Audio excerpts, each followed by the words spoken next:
கற்றது உலகளவாகவும் கல்லாதது கைவிடங்களவாகவும் இருக்கிறது. Hello everyone, எல்லாரும் எப்படி இருக்கீங்க? நல்லா இருக்கீங்களா? இந்த வீடியோவில் உங்கள்கிட்ட பேசுங்க டாபிக் என்ன அப்படின்னு பார்த்தீங்கன்னா, இன்னைக்கு வந்து கரூரில் விஜய் அண்ணா என்ன பேசினார் அப்படிங்கிற விஷயங்கள் தான் பார்க்க போகிறோம். ஸோ என்ன ஆச்சு அப்படின்னு பார்த்தீங்கன்னா, கிட்டத்தட்ட கரூர் அப்படிங்கிறது விஜய் அண்ணாவுக்கு ரொம்பவே வந்து மன வருத்தத்தை தர ஒரு விஷயமா இருக்குது அப்படின்றத விஜய் அண்ணா வந்து சொல்லியிருந்தார். அதுக்கான காரணம் என்ன அப்படின்னு பார்த்தா, 41 பேர் வந்து இறந்து போயிருந்தாங்க.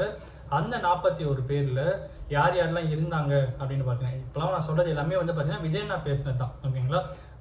எல்லாருடைய லைஃப்லையுமே வந்து ஒரு மறக்க முடியாத ஒரு கசப்பான ஒரு அனுபவம் அப்படிங்கிறது இருக்கும், ஒரு துயரமான ஒரு சம்பவம் அப்படிங்கிறது இருக்கும். அந்த மாதிரி எனக்கு எப்பயுமே கரூர் அப்படிங்கிற ஒரு விஷயம் வந்து இருந்துட்டு தான் இருக்கும். அந்த 41 பேருடைய உயிரிழப்பு அப்படிங்கிறது இன்றைக்குமே என்னை வந்து அது வந்து என்னால் மீண்டே வர முடியாது அப்படின்னும். அண்ட் ஒரு நாளும் அந்த யாரெல்லாம் அந்த இறந்து போனாங்க அப்படின்னு பார்க்கும்போது டிவியில் என்னோடய ஃபோட்டோவை பார்த்து விஜய் மாமா விஜய் அண்ணான்னு சொல்லிட்டு சந்தோஷப்பட்ட குழந்தைங்களை கூட நீ நம்ம வந்து இழந்திருக்கும் அப்படிங்கிறது விஜய் வந்து ரொம்பவே வந்து சோகமாக வந்து சொன்னார். அண்ட் என்ன சொன்னார் அப்படின்னு பார்த்தீங்கன்னா, அதுலேயுமே நீங்கள் வந்து அரசியல் பண்ணீங்க, நான் வந்து போனேன் அப்படின்னு ஒரு பக்கம் இருந்தாலும், ஆனால் வந்து இதில் நான் வந்து சம்மந்தமே இல்லாத என்ன நீங்கள் எவ்வளோ இன்டர்ஃபியர் பண்ணி என்ன வச்சு இல்லை நீ அதுலேயுமே அந்த 41 பேர் இறந்ததை வச்சுமே நீங்கள் வந்து ஒரு அரசியல் பண்ணியிருக்கீங்க அப்படிங்கிறத வந்து சொல்லியிருப்பாரு. அண்ட் என்னாச்சுன்னு பார்த்தீங்கன்னா, வெள்ளை அறிக்கை பற்றி பேசியிருப்பார். இந்த வெள்ளை அறிக்கை அப்படிங்கிறது ஒரு ஷார்ட் அண்ட் ஸ்வீட்டாக உங்களுக்கு சொல்லணும் அப்படின்னா வந்து ஓட்ட பாத்திரத்தில் தண்ணியை ஊற்றிட்டே இருக்கிற மாதிரி ரொம்ப தண்ணியே வராது. ஸோ அந்த மாதிரி தான் நம்மளுடைய நிதி நிலைமையும் இருந்துட்டு இருக்கு. எந்த இடத்துல தொட்டாலும் வந்து ஊழல் இருக்கு. ஒரு பிரிட்ஜு காட்டுறது, சென்னையில் ஒரு பிரிட்ஜு காட்டுறது கூட டபுள் ரேட்டாக போட்டு அதுலேயுமே வந்து ஊழல் பண்ணியிருக்காங்க. அதெல்லாம் ஸ்லோவாக நான் வந்து ஒன்று எடுத்துட்டு இருக்கோம். ஏன்டா இவங்க கையில் ஆட்சி இருந்துச்சுன்னு சொல்லிட்டு நீங்கள் எல்லாருமே வந்து மிரண்டு இருக்காங்க, பயந்துட்டு இருக்காங்க. அதோட வெளிப்பாடு தான் நிறைய பேர் வந்து கஷ்டப்பட்டு இருக்காங்க. வெளிப்பாடு தான் நிறைய பேர் வந்து பேசிட்டு இருக்காங்க. அதோட வெளிப்பாடை தான் நிறைய பேர் வந்து வெளியே வந்து ஓவராக பேசிகிட்டு இருக்காங்க. பட் அதனால நிறைய இடத்துல பார்த்தீங்கன்னா இன்றைக்கி லஞ்சமே இல்லாமல் இருக்குது. லஞ்சம் அப்படிங்கிறதே கொடுக்காம இன்றைக்கி வந்து கவர்மெண்ட் நடந்துட்டுருக்கு. அதெல்லாம் அவங்க கண்ணுக்கு தெரியாது. ஒரு இடத்துல வந்து ஒரு பணி நியமனம் கொடுக்கும்போது அவங்க வந்து அவ்வளோ கஷ்டப்பட்டு அழுதாங்க. அந்த வீடியோவில் அவங்க கண்ணுக்கு தெரியாது அப்படிங்கிறதுமே அவர் வந்து சொல்லியிருப்பார். ஆனால் இன்னொரு விஷயம் என்ன பண்ணால், இந்த விஜய் வந்து பேசலன்றாங்க, வாயை திறங்க சிஎம் அப்படின்றாங்க. ஆனால் நான் வந்து பேச ஆரம்பித்தாலே வந்து என்ன ஆகுது அப்படின்னு பார்த்தீங்கன்னா, எல்லாமே ஓட ஆரம்பிச்சிடுறாங்க. பார்ட்டி ஃபண்ட் அப்படிங்கிற ஒரு வார்த்தை மட்டும்தான் சொன்னேன், அதுக்கே வந்து எல்லாருமே ஓட ஆரம்பிச்சிட்டாங்க. குத்தமுள்ள நெஞ்சு தானே குறுக்கும். இனிமேல் நான் பேசணும் அப்படின்னா வந்து சபாநாயகர் அவர்களே, நான் பேசுறதுக்கு முன்னாடி தயவு செஞ்சு சட்டசபையில் இருக்கிற எல்லா கதவையும் மூடிடுங்க, அதுக்கப்புறம் நான் பேசுறேன்னு தான் சொல்லணும் போல. நான் கொஞ்சம் பேசினாலே வெளியே போயிடுறாங்க, இவங்க நான் பேசுறேன்னு வேற சொல்றாங்க அப்படிங்கிற மாதிரியும், கொளத்தூர்ல 5 நிமிஷம் பேசுனதுக்கே கொத்து பரோட்டா போட்டுட்டாங்க அப்படின்றதும் அந்த மாதிரி. அது இது எல்லாமே நான் சொல்ற விஷயம் இல்லை, எல்லாமே விஜய் நான் பேசுறது தான், ஓகேங்களா?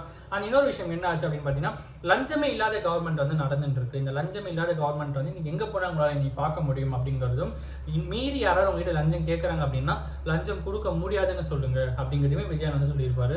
அதையும் மீறி உங்களை ஃபோர்ஸ் பண்ணி யாராவது கேட்டா நீங்க சொல்ல வேண்டியது என்ன அப்படின்னு பார்த்தீங்கன்னா, இது வந்து எங்களோட கவர்மெண்ட் நடக்குது, விஜயனோட கவர்மெண்ட் நடக்குது, சிஎம் விஜயனோட கவர்மெண்ட் நடக்குது, உங்க விஜயோட கவர்மெண்ட் நடக்குதுன்னு சொல்லிட்டு தைரியமா சொல்லுங்க, இது உங்களோட கவர்மெண்ட், நீங்க வந்து லஞ்சம் கொடுக்காதீங்க அப்படிங்கிறதுமே விஜயன் வந்து ரொம்ப ஸ்ட்ராங்காக சொல்லியிருப்பாரு.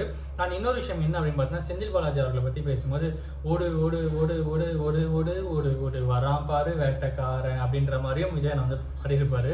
ஆனால் இன்னொரு விஷயம் என்ன, ஒருத்தர் வந்து அந்த மாதிரி ஓடிட்டு இன்னொருத்தர் வந்து சிங்கப்பூரில் போயிட்டு படுத்திட்டாரு. நான் வந்து ஸ்டாலின் சாரை சொல்லலை, ஸ்டாலின் சார் என்னைக்குமே எனக்கு வந்து க்ளோஸ் டு ஹார்ட் மாதிரி தான், ஸ்டாலின் சார் மேலே எனக்கு எப்பயுமே மிக மரியாதை உண்டு, ஸ்டாலின் சாரை சொல்லலை, ஆனால் நான் சொல்கிறது வேற ஒருத்தர் அப்படிங்கிறதுமே வந்து ஒரு பக்கம் பாயிண்ட் அவுட் பண்ணி பேசியிருப்பாரு. ஆனால் இன்னொரு விஷயம் என்ன அப்படின்னு பார்த்தீங்கன்னா, SOS அப்படிங்கிற ஒரு விஷயம் பற்றி பேசும்போது, முன்னாடி தான் நீங்கள் ஆட்சியில் இருக்கும்போது SOS Stalin sir operating procedure அப்படின்ற மாதிரி நிறைய விஷயங்கள்லாம் போட்டு நீங்கள் வந்து என்ன கரூருக்கு வர முடியாமல் பண்ணது நிறைய விஷயங்கள் பண்ணீங்க. பட் ஆனால் இப்போ நடந்துட்டு டிவிக்கு ஆச்சு கொஞ்சமாச்சு கண்ணு திறந்து முழிச்சு பாருங்கள். இப்போ கூட நீங்கள் என்ன பண்ணுறீங்கன்னா, நான் கரூருக்கு வரக்கூடாதுன்னு சொல்லி கேஸ் போடுறீங்க, நான் கரூரில் இப்படி பண்ணக்கூடாது அப்படி பண்ணக்கூடாதுன்னு கேஸ் போடுறீங்க, அதெல்லாம் பண்ணாதீங்க, கொஞ்சமாச்சு முழிச்சுக்கோங்க, இப்போ நடக்குது டிவிக்கோட ஆட்சி அப்படிங்கிறதுமே அவர் வந்து சொல்லியிருப்பாரு. ஆனால் இன்னொரு விஷயம் என்ன அப்படின்னு பார்த்தீங்கன்னா, அப்போது இந்த டைமில் எலெக்ஷன் கேம்பெயின் டைமில் வந்து நான் எல்லா ஊரில் இருக்கிற மக்கள்கிட்ட பேசுகிறேன்னு சொல்லி தான் நான் ஒரு ஊராக போனேன். எல்லா ஊருமே நான் ப்ராப்பராக வந்துட்டு இருந்தேன். பெரம்பலூரில் மட்டும் போலீஸ் டிபார்ட்மெண்ட் வந்து இல்லை இங்கே வராதிங்க, கூட்டம் அதிகமாக இருக்குன்னு சொன்னாங்க. எங்களுக்கு வேறு ஆப்ஷன் கிடையாது, போலீஸ் டிபார்ட்மெண்ட் சொல்லணும், உங்களை மரியாதை கொடுக்கணும்னு சொல்லிட்டு நாங்கள் க்ளோஸ் பண்ணிட்டு வந்துட்டோம். பட் ஆனால் இந்த ஊரில் நான் வரும்போது, கரூரில் வரும்போது அவங்களே என்னை கூப்பிட்டு வந்து நடுவில் நிற்க வச்சாங்க. இன்ஃபேக்ட் அந்த டைமில் வந்து நான் அவங்களுக்கு தேங்க்ஸ் கூட சொல்லியிருப்பேன். ஆனால் போலீஸ் டிபார்ட்மெண்ட் அன்றைக்கி நினச்சிருந்தா அந்த விஷயத்தை தவிர்த்துக்கலாம். அன்றைக்கி அவங்க பின்னாடி யார் இருந்தாங்க அப்படிங்கிறது எங்களுக்கு தெரியல அப்படிங்கிற மாதிரிமே விஜயன் வந்து பேசியிருப்பாரு. நெக்ஸ்ட் விஷயம் என்ன அப்படின்னு பார்த்தீங்கன்னா, மேகதாது இஷ்யூ பேசும்போது மேகதாது இஷ்யூ அப்படின்னா வந்து நாங்களும் எங்களாலையும் வந்து அரசியல் பேச முடியும். நாங்கள் வந்து மேகதாது சொல்யூஷன் ஃபைண்ட் அவுட் பண்ணணும்னு நினைக்கிறோமே தவிர இதை வச்சு அரசியல் பண்ணணும்னு நினைக்கல. நீங்கள் என்ன பண்ணுறீங்க அப்படின்னு பார்த்தீங்கன்னா, மேகதாதுல வந்து சுப்ரீம் கோர்ட்டு கேன்சல் பண்ணும்போது சுப்ரீம் கோர்ட் அந்த இஷ்யூவை வந்து தமிழ்நாடு கவர்மெண்டோட ப்ளீயை வந்து ரிஜெக்ட் பண்ணும்போது அப்போ இங்கே கவர்மெண்ட்டில் இங்கே யார் இருந்தாங்க? அப்போ நீங்கள் ஒழுங்காக வாதாடி இருக்கலாம்ல, அப்போ நீங்கள் கரெக்டாக இதை பண்ணியிருக்கலாம், ஏன் இதை தெரிஞ்சே விட்டீங்களான்னு சொல்லி இதை வச்சு எங்களாலேயும் அரசியல் பேச முடியும். ஆனால் நாங்கள் அதை பண்ணலை, எங்களுக்கு அந்த சொல்யூஷன் என்னவோ அதுதான் நாங்கள் ஃபைண்ட் அவுட் பண்ண ட்ரை பண்ணுறோம் அப்படிங்கிறதுமே அவர் வந்து சொல்லியிருக்கிறாரு.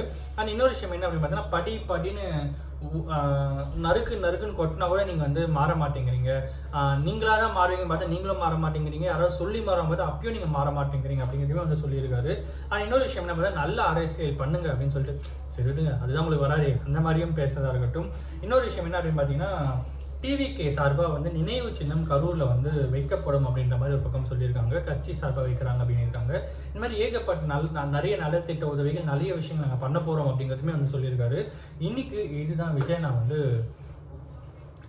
கரூரில் பேசினார். உள்ளாட்சியிலையும் வந்து ஒரு மிகப்பெரிய வெற்றியை டிவிக்கு நீங்கள் கொடுப்பீங்கன்னு நான் நம்புறேன் அப்படிங்கிறதுமே விஜய் நான் பேசி முடிச்சிருப்பாரு. கான்ஃபிடென்ட்டாக இருங்க, நல்லதே நடக்கும், வெற்றி நிச்சயம் அப்படின்னு சொல்லி மீண்டும் சந்திக்கும் வரை நன்றி வணக்கம் அப்படின்னு சொல்லி விஜய் நான் முடிச்சிருவாரு. அதே மாதிரி நம்ம சொல்லி முடிக்கலாம், but at the same time நம்ம இங்கே விஜய் நான் இல்லை. ஸோ அதனால வந்து எப்பவுமே நம்ம ஸ்டைலில் இந்த வீடியோ ஒருத்தருக்கு நாலேஜ் சொல்லி நான் நம்புகிறேன். Thanks so much.